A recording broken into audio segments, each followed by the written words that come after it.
નમસ્કાર દર્શક મિત્રો, બોટાદ દસ્તક ન્યૂઝમાં આપનું હાર્દિક સ્વાગત છે। હું છું એલડી મકવાણા। આપ જોઈ રહ્યા છો બોટાદ દસ્તક ન્યૂઝ।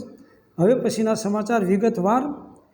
દલિત વિદ્યાર્થીને 4 દિવસ સુધી બાંધી રાખી પેશાબ પીવડાવ્યો। એન્જિનિયરિંગમાં ભણતા દલિત વિદ્યાર્થીનું અપહરણ કરી બાંધી રાખ્યો। જાતિસૂચક ગાળો ભાંડી માર મારી પેશાબ પીવડાવ્યો। ધર્મના નામે કરોડોનો ધંધો ખોલીને બેઠેલા તિરુપતિની આ ઘટના છે। અહીં એક એન્જિનિયરિંગનો અભ્યાસ કરતા દલિત વિદ્યાર્થીનું અપહરણ કરી તેને 4 દિવસ સુધી ગોંધી રાખી પેશાબ પીવડાવી જાનથી મારી નાખવાની ધમકી આપવામાં આવી હતી। ઘટનાને લઈને રાજ્યભરમાં આક્રોશ ફેલાયો છે। તિરુચનુર પોલીસે બીએનએસ ભારતીય ન્યાય સંહિતાની ગંભીર કલમો હેઠળ કેસ નોંધ્યો છે, જેમાં અપહરણ, ગંભીર ઇજા પહોંચાડવી, જાતિવાદી હુમલો, 3 દિવસથી વધુ સમય માટે ગેરકાયદેસર રીતે બંધક બનાવવું અને જાનથી મારી નાખવાની ધમકીનો સમાવેશ થાય છે। કેસ 16 મેના રોજ નોંધવામાં આવ્યો હતો। દલિત વિદ્યાર્થીની ઓળખ જેમ્સ તરીકે થઈ છે। તે વિદ્યા નિકેતન કોલેજનો BTechનો અંતિમ વર્ષનો વિદ્યાર્થી છે અને નેલ્લુર જિલ્લાના રેડીપાલેમ ગામનો રહેવાસી છે। જેમ્સ અને તેના મિત્ર ગુરુ સાંઈ રેડ્ડીનું હોસ્ટેલની બહાર અપહરણ કરવામાં આવ્યું હતું। યશવંત નામના આરોપીએ કિરણ જગ્ગા, લલિત, સાંઈ, ગોળા, વંશી, રૂપેશ અને કેટલાક અજાણ્યા લોકોનો સાથે મળીને અપહરણનો કારસો રચ્યો હતો। જેમ્સે એક વિડીયો સ્ટેટમેન્ટમાં કહ્યું, હું મારા પિતરાઈ ભાઈને મળવા જઈ રહ્યો હતો ત્યારે કેટી રોડ કટ્ટી નાની જગ્યાએ જેવા લોકોએ ગ્રુપ બનાવી મને રોક્યો અને મને એક રૂમમાં બંધક કરી દીધો। તેમણે મને 3-4 દિવસ સુધી નિર્દયતાથી માર માર્યો। દલિત વિદ્યાર્થીએ આરોપ લગાવ્યો હતો કે આરોપીઓએ તેને જાતિસૂચક ગાળો ભાંડી પેશાબ પીવા માટે મજબૂર કર્યો હતો। આરોપીઓ માર મારતી વખતે બોલતા હતા કે દલિત થઈને તારી આટલી હિંમત કેવી રીતે થઈ કે અમારી સામે બોલે છે।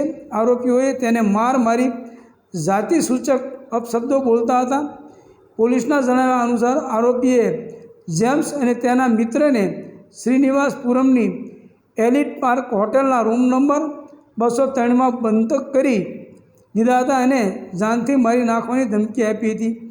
બંને હાથ, લાતો, બેલ્ટ અને લોખંડના સળિયાથી માર મારવામાં આવ્યો હતો। જેમ્સને આંખ પાસે ગંભીર ઇજાઓ થઈ હતી, જ્યારે તેના મિત્રને પણ અનેક જગ્યાએ ઇજાઓ પહોંચી છે। બંને વિદ્યાર્થીઓ જેમ તેમ કરીને હોટલમાંથી ભાગી છૂટ્યા હતા। પોલીસે જણાવ્યું હતું કે તપાસ ચાલુ છે અને ગુનેગારો સામે કડક કાર્યવાહી કરવામાં આવશે। અન્ય આરોપીઓની ઓળખ કરવાના પ્રયાસો ચાલી રહ્યા છે। આ ઘટનાની આંધ્રપ્રદેશના ભૂતપૂર્વ મુખ્યમંત્રી અને YSR કોંગ્રેસ પાર્ટીના પ્રમુખ YS જગનમોહન રેડ્ડીએ સખત નિંદા કરી તેને દલિતો પર વધતા અત્યાચાર અને રાજ્યમાં કથળતી કાયદો અને વ્યવસ્થાની સ્થિતિનું ઉદાહરણ ગણાવ્યું હતું। જગન રેડ્ડીએ સોશિયલ મીડિયા પ્લેટફોર્મ ટ્વિટર પર લખ્યું, રાજ્યમાં દલિતો માટે કોઈ સુરક્ષા બચી નથી। આ ઘટના દર્શાવે છે કે કાયદો અને વ્યવસ્થા કેવી રીતે નબળા વર્ગોને સુરક્ષા પૂરી પાડવામાં નિષ્ફળ રહેશે।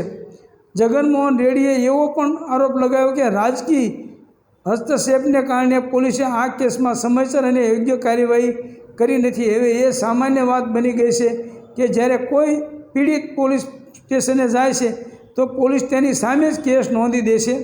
તિરુપતિમાં બનેલી આ ઘટના પોલીસની નિષ્ક્રિયતા અને શાસક પક્ષના દબાણોનો પુરાવો છે। આ કેસના દોષીઓને તાત્કાલિક કેસ નોંધીને સજા થવી જોઈએ અને દલિત વિદ્યાર્થીને ન્યાય મળવો જોઈએ।